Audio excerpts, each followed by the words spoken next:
I never got good at producing music until I started deleting my projects. If this is your first time here, I'm Andrew Barr with Producing in the Box, where I teach you how to make incredible sounding music without analog gear, and I think you are better off without it. If you do anything with compression at all, and I'm sure you do, I have a gift for you. It is the Mom in the Car compression checklist. You can print it off and hang it somewhere in your studio, or you can just screenshot it to your phone. In that checklist, I use Mom in the Car as an analogy for compression, and it is one of the things that really helped me understand how compression works. So why am I telling you to delete all of your projects? When I first started making music, it was with a guitar. I had gotten my first guitar and I was so excited to start learning music. I had gotten a guitar teacher and we practiced every single week. It took a long time for me to be able to make anything that sounded like music, but over the years and over practice, I started getting better. That's when I started recording my own music and I started learning about music production. I got my first laptop and I was so excited to jump into GarageBand, but it felt like it was taking longer to make great sounding music on a DAW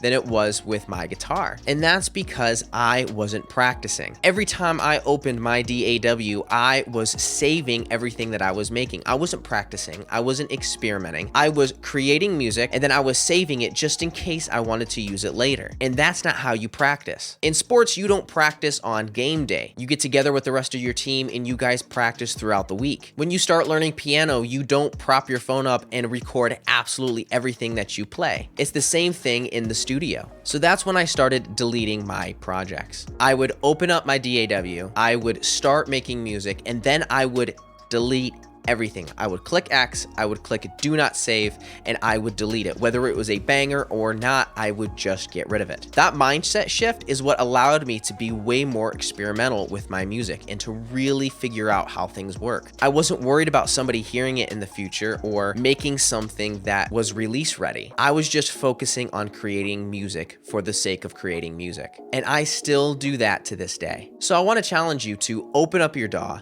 make some great music, and don't save any of it at all. You're gonna start loving it so much that you will do it all the time.